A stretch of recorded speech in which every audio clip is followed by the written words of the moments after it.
Right.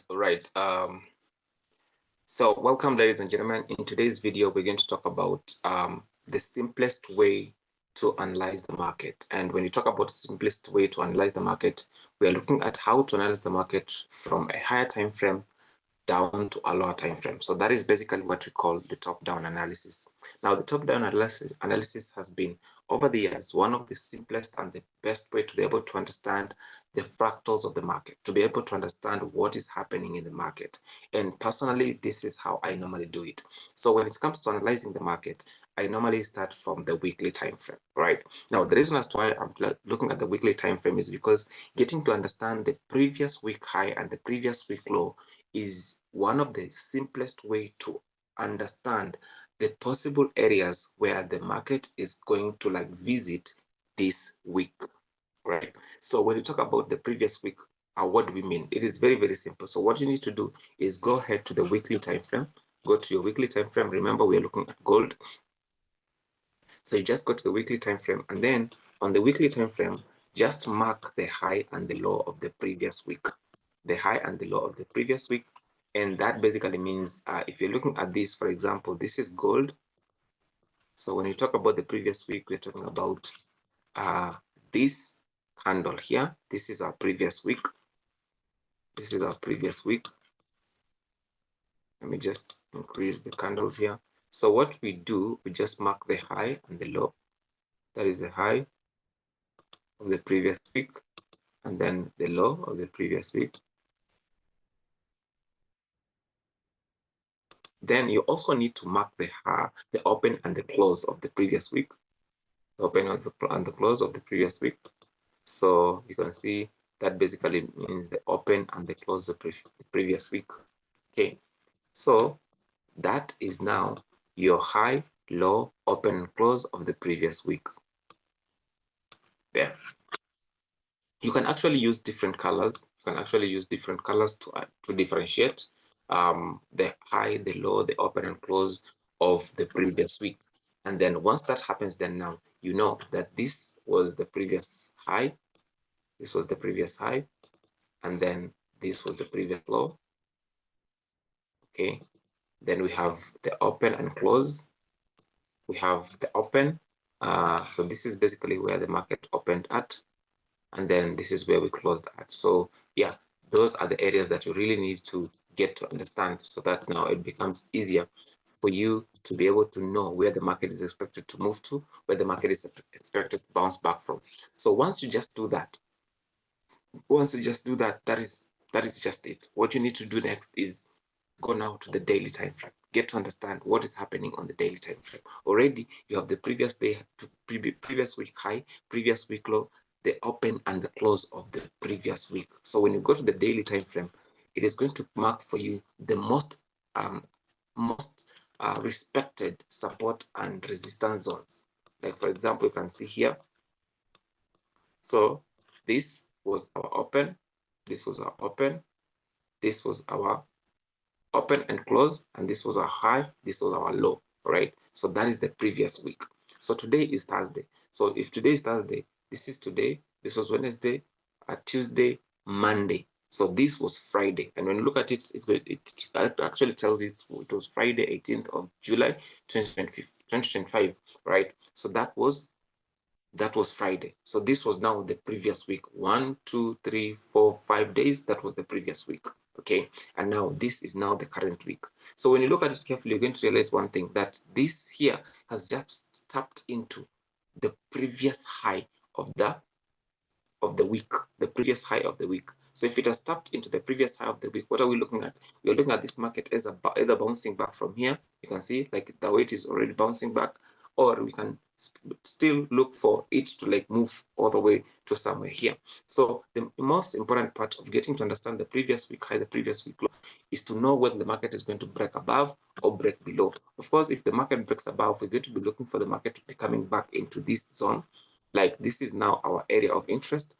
We want to see the market come into this area, right? If it's not going to come to this area, then at least to push all the way to somewhere here. Because by the end of the day, when you're looking at this one here, we're looking at a scenario whereby we want to see the market push up, trace push up again, retrace, and then push even further up. So we're looking at this having our rally and then drop and then rally again. Okay, then when we see a drop, then we're looking for possible rallies. So looking at this area, looking at this particular massive move here, you can really see we are on the daily time frame.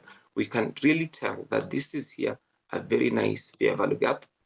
That's a very nice fair value gap that was formed there. So with this fair value gap, we're looking at this market tapping into this fair value gap, either to fill in the whole of it or just to partially fill it in. And once it fills in partially, then that means now we're going to be looking for buys. So right now, you can see this was a bearish engulfing candlestick. This was a bearish engulfing candlestick, and now the market is kind of losing momentum on today. So if it is losing momentum, then we can't just say we're going to be looking for buys simply because the market is losing momentum. No, what we need to do is we want to see the market either fill in the whole of this fair value gap, or if it's not going to fill in the whole of this fair value gap, then we at least see a turnaround, a close, either a bullish engulfing candlestick or a bullish harami, because if we are to continue in the same trend, then that is what we're looking for. But again, we don't want to assume that the market is going to continue in the same trend.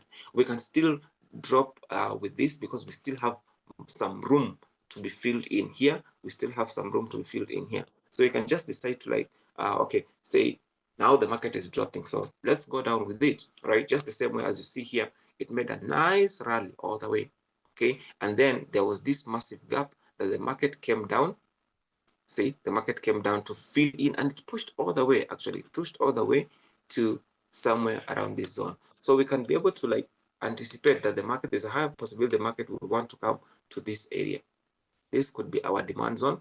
Yeah, this is our demand zone, and we're expecting the market to like push all the way to this massive demand zone. So when we get to that demand zone, then we're going to be looking for this market to like, okay, let's now look for something to work with. We could be seeing something like that.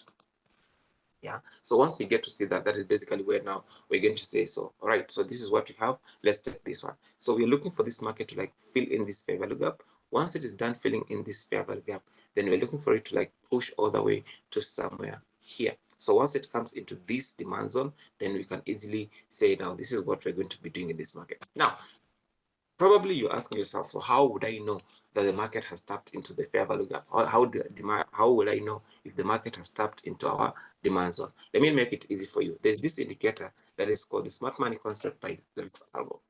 Smart Money Concept by Lux Algo. Just bring the Smart Money Concept by Lux Algo, click on it once, go to the indicators tab, click on it once, and then it is going to tell you everything that is happening in this market. Like everything that is happening is going to tell you. So right now you can see this is our demand zone, okay, but this has actually marked this out as our demand zone. So what do? We can decide to just get rid of this one and go for this, because this is supply zone according to Smart Money Concept. You can see there was a change of character here. All right, there's a change of character here. So this here has been it is more of an inducement, and then now we have our demand zone here. So we can just decide to say, all right, so let's just wait for the market to tap into our into this demand zone according to Smart Money by Lux Algo. Once it taps into that demand zone, now that we have this change of character here, then it becomes easier for us to look for now buys. Okay, so let's just change this one here a little bit. If move from tiny to small, yeah, there it is. At least it's now visible. So when you have that indicator, it tells you when we have broken structure, when we have changed character, when we have everything that we have done. If we have equal highs, equal lows, it tells you, and it's actually on all time frame. So the daily looks like we are dropping because we have this massive bearish engulfing candlestick. So we don't want to trade what we are thinking. We want to trade what we are seeing. So basically this market is just selling from the daily time frame. So what do? We go to the 30 minutes time frame, or you can go to the 1 hour time frame. Yeah, but personally, if I'm doing the top-down analysis, I prefer going to the 30 minutes time frame to find out what is happening in the 30 minutes time frame. Okay, so in the 30 minutes time frame here, we have just broken structure. You can see, because we started from here, had a change of character, we dropped all the way, we've broken structure right now, and yeah, the market is looking like it's dropping. So we don't need to like start looking for buys yet. we can see that the market is selling, right? We only want to look for buys where on our areas of interest on the higher time frame. And if we're talking about the areas of interest on the higher time frame, then we're looking at this market dropping to somewhere here. So look, so this is the whole of this on the higher time frame. The whole of this was a massive rally. And when you go to the 4-hour time frame, or even the 1-hour time frame, let's go to the 4-hour time frame. The 4-hour time frame. Yeah, actually from the daily, you need to go to the 4-hour time frame. So the 4-hour time frame, you can see we have all this room here, all this room that needs to be covered up, all this room that needs to be covered up. So if you can, we bring on board our Fibonacci. Let's just bring on board our Fibonacci. We'll see if this is going to align. Yeah, yeah. So this is actually our OTE, optimum trade entry. This is the zone that we want to see the market come in between 61 and 78. This between 61 and 78. This is where we want the market to come in. And the lower, the better. I normally say the lower, the better. You can see if it's going to tap into this area here, then the better. But we don't want to see it close with a body down here. We don't want to see the market close with a body down here, because if it closes with a bearish candle, then that means the market might push to actually down here around this area, right? Or around this demand zone, that is the extreme demand zone. But if we see this market has tapped into this area and then it turns around, gives us a bullish engulfing candlestick, a bullish harami or something like that, then we're going to look for the market to go bullish. And right now, what we can do is we can just take advantage of what is happening, because on the 4-hour time frame, you can see this was a very nice. Let me just remove this. Let me just remove this. So on the 4-hour time frame, this was basically one of a very nice setup. This is actually a very nice setup that can help us to be able to find entries on this. So two things: either we can just wait for it to retest back to this area, or we can just decide to, like, let's just drop. But most of the time, I prefer looking for confluences, before we can be able to decide to now just drop. We need to look for confluences before you can just decide to drop. So yeah, you can see here this market is really dropping. And so I was talking about waiting for the market to come to around this zone, and it seems like already it has come to that zone. So what do? We just continue with it.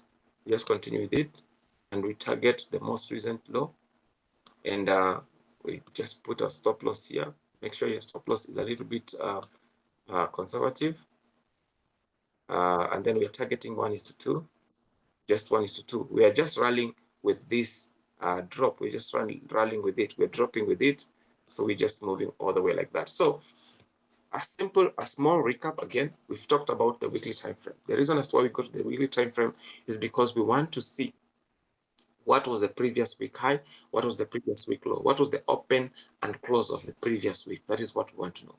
Then number two, once we're done with that, we go to the daily time frame. The daily time frame, we're looking for our points of interest, areas that we're expecting the market to like revisit most recently. 4-hour time frame is also to like narrow down your time zones to be able to your time frame to be able to like see the point of interest with a lot of confidence. And then from there, you can take the entry from either 30 minutes or 15 minutes time frame.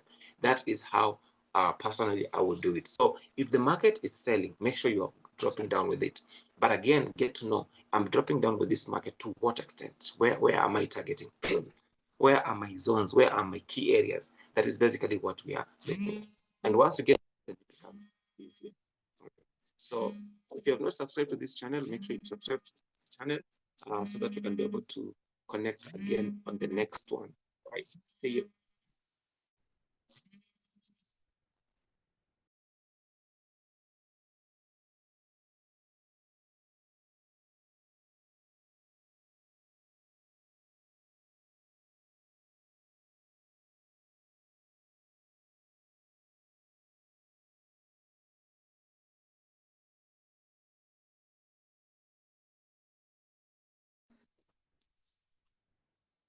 All right. Sorry about that.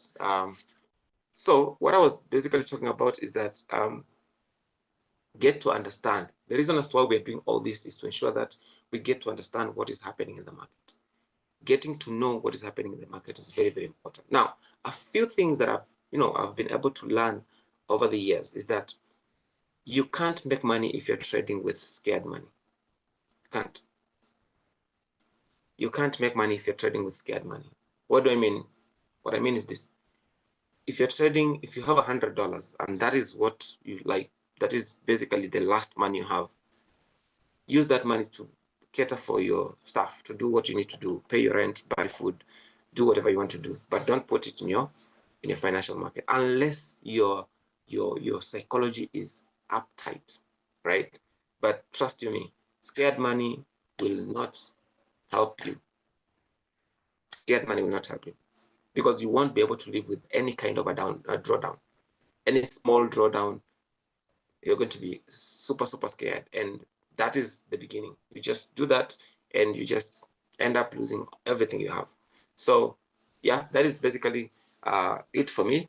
Let's connect again on the next video. If you have not subscribed to this channel, please go ahead and subscribe, comment, like, share with your friends, and let's make money. Let's make money together. Let's make money together. All right, see you on the next one, guys. Bye bye.